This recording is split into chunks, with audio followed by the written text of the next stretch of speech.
Bonjour Bokertov, nous allons étudier la 7e montée, donc la conclusion de Parashat Vayetse, dans le cadre du Bet HaMidrash Hillel. Bet HaMidrash fonda les mémoires du Rav Hillel Pevzner Zichrono Livracha. Notre étude va commencer au livre de Bereshit, Perek Lamed Aleph, 31e chapitre, Pasuk Mem Gimel, verset 43. Donc finalement, Lavan, à court d'arguments, alors que lui-même est repris par Yaakov sur sa malhonnêteté et son manque de droiture, Lavan ne peut rien dire, ne peut plus rien reprocher ni à Yaakov, ni à ses filles, et donc le départ est justifié. Mais avant cela, Lavan va tenter une alliance avec Yaakov. Pasuk Mem Gimel, verset 43. Vaya'an Lavan. Lavan lui a répondu. Vayomer el Yaakov, il a dit à Yaakov, est-ce que tu penses vraiment que je suis venu faire du mal? Abanot bnotai, les filles sont mes filles. Ve'abanim banai, et les garçons sont mes garçons. Ici, les garçons, ça désigne les petits-enfants. Ve'atson tsoni, et le petit bétail est mon petit bétail. Ve'chol asher ataro, et tout ce que tu vois, lihu, c'est de moi. Ve'livnotai, et à mes filles, ma'aese, qu'est-ce que je peux faire de mal? La hele, à celle-ci, hayom, aujourd'hui, olivnehem, ou à leurs enfants. Asher yaladou, qu'elles ont eu. Donc ici, il semble que Lavan dit, moi je ne suis que d'une bonne intention, les filles c'est mes filles, les petits-enfants c'est mes petits-enfants, vraiment je n'ai aucune mauvaise intention. Certains Mefarshim, certains commentateurs veulent dire qu'au contraire, il vient bien souligner à Yaakov que tout m'appartient. Les enfants c'est mes enfants, les filles c'est mes filles, la richesse que tu as c'est grâce à moi. Donc encore une fois, Lavan est ambigu, il n'est pas droit, il est malhonnête, mais il semblerait qu'au moins, il veut fixer une certaine paix froide avec Yaakov. Rachid explique Ma'ese laele, qu'est-ce que je peux faire à cela? Ta'ale al-libi, comment ça peut monter à mon cœur? Comment je peux penser les Eira lahem de leur faire du mal? Pasuk Mem Dalet, Ve'ata et maintenant. Lecha, allons nicheta berit, et faire une alliance. Ici, lecha, c'est pas dans le sens avancé, mais ça, c'est dans le sens d'encouragement, rapidement. Faisons rapidement une alliance. Ani ve'ata, ani moi, va'ata et toi, ve'haya le'ed, et il sera un témoignage, béni ou benecha, entre moi et toi. J'ai traduit il sera, parce que vous voyez Rashi, il dit ve'haya le'ed, c'est Akadosh Baruch Hu. Ici, Lavan fait comprendre à Yaakov qu'il veut prendre en témoin de cette alliance à Kadosh Baruch Hu, mais dans le sens simple, Ve'ayaled, ça veut dire l'alliance sera un témoignage. Comment on sait qu'il pensait à Kadosh Baruch Hu? Si vous prenez le mot Ve'haya, il est composé de 4 lettres, et bien dans un ordre différent, ce sont les 4 lettres du nom de Dieu, Yudke Vavke. Donc, maintenant, ils vont faire leur alliance. Pasuk Memhe, Vaikach Yaakov Aven. Yaakov, il a pris une pierre, il semblerait assez grande, Vayarimea Matseva, et il a érigé en monument. Ça veut dire qu'elle était couchée la pierre et il l'a mise debout. Pourquoi debout? Pour qu'elle soit visible de loin et qu'on peut la garder comme véritablement une espèce de borne pour signaler que ici a eu lieu l'alliance. Pasuk même va. Vayomer Yaakov lechav. Yaakov il a dit à ses enfants, Liktu havanim, ramassez des petites pierres. Vaikru havanim, ils ont pris les petites pierres. Vayasu gal. Ils ont fait un monticule avec toutes ces petites pierres. Donc, il y a la grande pierre qui est debout et autour un petit monticule de pierre. Vayochel ou Sham, ils ont mangé là-bas à la gale. Alors, c'est pas exactement sur le petit monticule, mais c'est à côté du petit monticule. On va revoir plus tard qu'ils vont remanger. Donc, on ne sait pas s'ils ont mangé 2 fois, une fois avant l'alliance ou une fois après l'alliance. En tout cas, ils ont mangé à ce moment-là pour sceller véritablement une alliance comme c'était l'habitude, et c'est jusqu'à aujourd'hui le cas que lorsque on fait un contrat, et bien puis après souvent ça se finit par aussi un repas, et pour bien montrer la convivialité et le rapprochement. Les Echav, Rachid explique à ses frères, mais c'est pas ses frères, il n'y a pas de frères ici. Le seul frère que Yaakov il a, c'est Esav. Rachid dit Mbanav, c'est ses enfants. Shayulo Achim, car c'était ses frères, des frères d'armes, Nigashim, Elav, les Tsara ou les Milchama, parce que c'était ses frères dans le sens que c'était ses compagnons lorsqu'il était en détresse et en problème de guerre. C'est des frères d'armes, mais en vérité c'est ses enfants. Pasuk Menzaim, Vaikra lo Lavan, Lavan il a appelé cet endroit-là où ils ont scellé l'alliance, Yegar Sahaduta. Yegar Sahaduta, c'est en araméen, fait Yaakov Karalo, et Yaakov, il a appelé cet endroit Gal'ed. Gal'ed, ça veut dire que le monticule est témoin. Donc c'est exactement la même chose. Un, il a appelé Yegar Sahaduta, et l'autre, il a appelé Gal'ed. Les commentateurs font bien souligner l'importance de parler en Lachon HaKodesh dans le cas où c'est possible. Et ça, on voit de Yaakov qu'il n'a pas voulu l'appeler Yegar Sahaduta, qui veut dire aussi un monticule témoin, mais il a préféré l'appeler Gal'ed. Rashi dit Yegar Sahaduta, Targumo Shel Gal'ed. C'est exactement la traduction du mot Gal'ed. Pasuk Memchet, verset 48. Vayomer Lavan, il a dit Agal Azéed. Ce monticule est témoin. Beni uvenecha hayom, entre moi et toi aujourd'hui. Alken kara, c'est pour ça qu'il a appelé Shemo son nom Gal'ed. Gal'ed, ça veut dire qu'a priori, c'est ce qui justifie l'utilisation du mot Gal'ed. Ça veut dire que dans le Pasuk Memzaïm, on a dit que Yaakov l'a appelé Gal'ed, mais on ne nous a pas expliqué pourquoi. Dans le Pasuk Memchet, on nous explique parce que ce ramassis de pierres est le témoignage de l'alliance. Rashi dit Alken kara Shemo Gal'ed, Gal'ed. C'est donc ce monticule est témoin. Pasuk même tête. Vea Mitzpah. Alors Vea Mitzpah, a priori, c'est un autre nom qu'ils ont donné à cette alliance, à ce monticule. Donc Vea Mitzpah, Asher Amar, au moment où il a dit, puisqu'il a dit Yitzef Hashem Beni Uvenecha. Hashem regardera, scrutera entre moi et toi, qui n'est sater, car nous allons être cachés. Ishmereu l'un de l'autre, ça veut dire maintenant qu'on va s'éloigner, on ne pourra jamais savoir qu'est-ce que chacun fait. Et bien Akadosh Baruch Hu, c'est lui qui regardera, jugera, scrutera nos actions. Et c'est pour ça que Vea Mitzpah Semilachon Yitzef, que Dieu il va regarder. Rashi Vea Mitzpah Asher Amar, Vea Mitzpah Asher Beragilad, et la Mitzpah, donc cet endroit-là qui se trouvait à Ragilad, comme c'est marqué, va Ya'avor et Mitzpeh Gilad. Il est passé l'endroit qui s'appelle Mitzpeh Gilad. Velama nikret shema Mitzpeh. Pourquoi on l'appelle Mitzpeh ou Mitzpah? Les filles chez Amar kol echad mehem lachavero, parce que chacun il a dit à son prochain, ça veut dire Lavan, il a dit à Yaakov et Yaakov à Lavan, Yitzef Hashem beni uvenecha, Hashem regardera ce qu'il se passe entre moi et toi, im tavor et taberit, si tu vas passer cette alliance. Kini sater, car nous serons cachés, ça veut dire on va disparaître l'un de l'autre. Velo nirei ishetreo, on ne se verra plus. Un ne verra pas l'autre. Donc il faut qu'Akadosh Baruch Hu soit témoin et qu'il regarde qu'est-ce qui va se passer chez chacun d'entre nous. Jusqu'à aujourd'hui, le mot mitzpah ou mitzpeh est souvent employé pour un endroit qui est dégagé et dont la vue s'étend au loin. Mitzpeh Yericho, mitzpeh Ramon. Jusqu'à aujourd'hui en Eretz Israël, c'est utilisé comme ça. Pasuk Nun, verset 50. Im te'ane et benotai. Donc maintenant on passe à l'alliance même. Im te'ane et benotai. Si tu fais souffrir mes filles, ça veut dire que tu décides de te séparer d'elles de manière maritale. Ve'im tikach nashim. Et si tu prends d'autres femmes. Donc là, il interdit Lavan à Yaakov de se marier avec d'autres femmes. Al benotai sur mes filles. En ishimanu.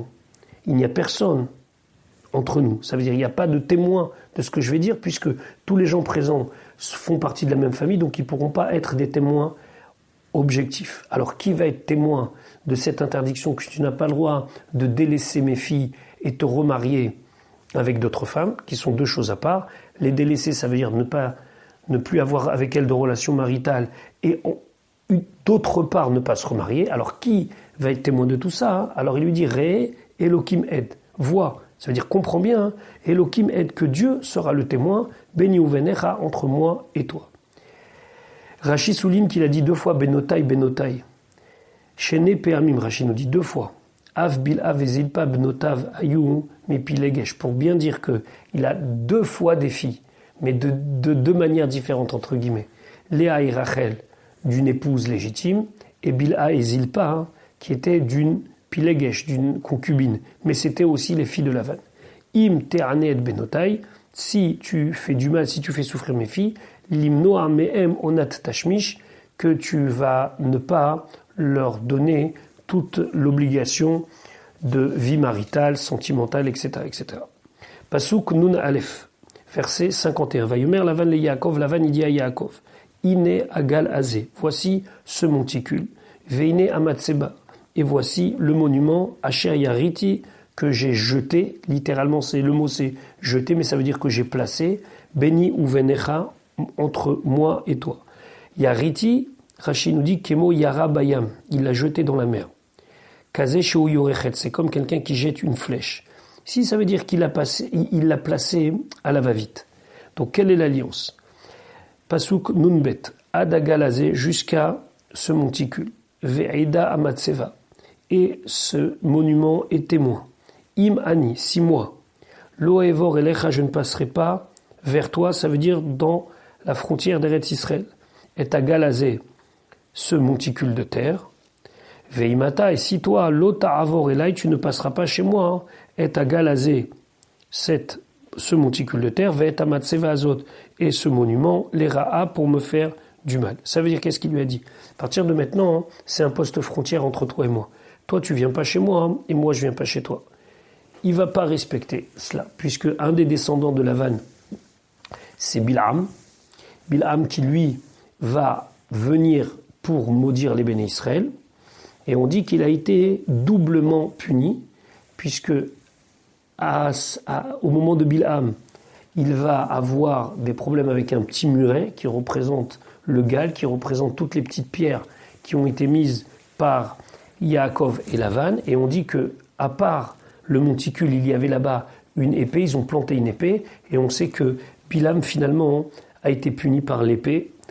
Donc, c'est pas quelque chose qui va être respecté. Imani, ici, c'est pas si qu'il faut traduire. Rashi dit Are im meshamesh belashon asher. Ça veut dire qu'il faut relire le passouk en disant asher que. Ça veut dire ce monticule est un témoin et ce monument est un témoin. Imani, pas si je, comme on l'a traduit dans la traduction littérale, mais que je ne passerai pas, que tu ne passeras pas. Como ad im dibarti devarai, comme c'est marqué si je parlerai mes paroles. Non, c'est ad im dibar, lorsque je parlerai mes paroles. L'era, iata over. Pour me faire du mal, tu peux pas passer. Aval ata over, les faire matière, mais tu peux passer pour faire du commerce. Donc c'est un accord qui n'est pas un accord où les pays vont être complètement séparés. Ça veut dire la terre d'Israël d'un côté et la vanne de l'autre. Pas du tout. Il pourra y avoir des rapports commerciaux. Pasuk Nun Gimel, Eloke Avram, le dieu d'Avram, ve Eloé Nachor, et les dieux de Nachor. Ici, on peut dire le nom de Eloé, puisque ça désigne des divinités d'Avodazara qui n'ont aucune Kedusha, aucune sainteté, à tel point que Masechet Sofrim, la Gemara dit qu'on peut effacer ce mot-là, sans aucune interdiction, puisque c'est interdit d'effacer le nom de Dieu, mais c'est pas interdit d'effacer le nom de l'Avodazara. Et ici, Ve Eloé Nachor, ce sont les dieux de Nachor, Nachor qui était un idolâtre. Yishpetu benenu, ils vont juger entre nous, Eloé Aviem, les dieux de leurs ancêtres. Encore une fois, c'est la famille d'Avraham qui étaient tous des idolâtres, Terach par exemple. Vaishava Yaakov, et Yaakov a juré, Befachad Aviv Yitzhak, au nom du Dieu redoutable de son père Yitzhak. Encore une fois là, on ne dit pas le mot Eloké, on dit Pachad Yitzhak. On avait vu dans la 6e montée que normalement Dieu ne met jamais son nom avec un être qui est encore vivant. Et c'est la raison pour laquelle lorsque Yaakov il a juré sur le Dieu de Yitzhak, il n'a pas prononcé le nom de Dieu. Eloké Avraham, Rashi nous dit Kodesh. Attention, ce mot est Kodesh. Veheloé Nachor, et les dieux de Nachor, Chol. Aucune valeur de Kedusha. Eloé Aviem, et les dieux de leur père aussi, c'est Chol, ça n'a aucune sainteté. Ça désigne des divinités sans aucun pouvoir de sainteté. Pasuk Nun Dalet, Vaisbach Yaakov. Yaakov, donc, il a égorgé, il a fait un sacrifice, Zevar Bahar, donc un sacrifice des bêtes dans la montagne, Vaikra le Echav, il a appelé à ses frères, à ses proches, Lechol Lachem, de manger du pain, Vayochel ou Lechem, ils ont mangé du pain, Vayalin ou Bahar, ils sont restés dormir dans la montagne. Rashi nous dit Vaisbach Yaakov Zevach, Yaakov donc il a égorgé des bêtes, Shachat Be'emot les Mishte, il a égorgé des bêtes pour faire un repas. C'était le repas qu'on avait évoqué au début de la montée. Les Echav, c'est quoi ses frères? Le Havav, Sheim Lavam, tous les proches qui étaient avec Lavan. Les Echol Lachem, de manger du pain, Kol davar machai karud lechem. Toute chose comestible peut être appelée pain. Donc c'est pas qu'ils ont mangé que du pain, hein, mais c'est manger une seuda. Kemo comme c'est marqué dans Daniel, avad lechem rav. Il avait fait beaucoup de pain. Ça ne veut pas dire qu'il a fait beaucoup de pain, ça veut dire qu'il a fait une grande seuda. Nashrita aetz belachmo, la même chose dans Yirmia. Belachmo ici, ça ne veut pas dire son pain, mais ça veut dire sa seuda. Maftir. Nous sommes donc maintenant au Perek Lamed Bet, 32e chapitre de Bereshit, Pasuk Aleph. Vayashkem Lavan Baboker. Lavan se leva le lendemain matin. On a vu qu'ils avaient dormi la nuit. Vainachek Levanav, il a embrassé ses fils, donc c'est ses petits-fils, Velivnotav et ses filles, vraiment ses filles. Vaivarech etem, il les a bénis, Vayeler, et il est parti de Aragilad. Vayashov, Lavan Nimkomo, et Lavan est retourné à sa ville. Ça veut dire qu'il est retourné à Haran.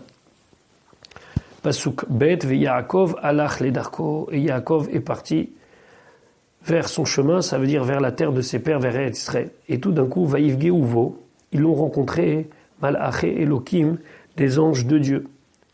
Cette fois-ci, on retourne à la situation inverse de ce que nous avait vécu au début de la paracha. Vous vous rappelez l'échelle avec les anges qui montent et qui descendent. Ici, c'est des anges qui viennent à sa rencontre. Qui sont ces anges-là? Rashi, Vaïv Geuvo, Malaché Elohim, Malachim, chez l'Eretz Israël. Ce sont des anges d'Eretz Israël. Baouli Krato qui sont venus à sa rencontre, les Lavoto la Haaretz pour l'accompagner dans la terre d'Eretz Israël. Pasuk Gimel, Valomer Yaakov, Yaakov il a dit, Kacher Ram lorsqu'il les a vus, ces anges. Malaché Elokimze, c'est un camp avec des anges de Dieu. Vaikra Shem Amakomaou, il appelait cet endroit-là, Machanaïm. Machanaïm, ça veut dire deux camps de Malachim qu'il a vus. Pourquoi deux camps? Rachid explique, Machanaïm, Shete Machanot, il a vu deux camps. Shel Chutza Laaretz Shebaouimo Adkan, il a vu le camp des anges de Chutza Laaretz, d'en dehors d'Israël, qui l'ont accompagné jusqu'à là. Shel Eretz Israël et les anges d'Eretz Israël Shebaou Likrato, qui étaient venus à sa rencontre. Donc il avait deux camps, un d'anges des Chutz Laaretz, d'en dehors d'Israël, et un groupe d'anges d'Eretz Israël. Voilà, je vous souhaite une bonne journée, Shabbat Shalom, et à dimanche Bezrat Hashem pour l'étude de Parashat Vaishlach.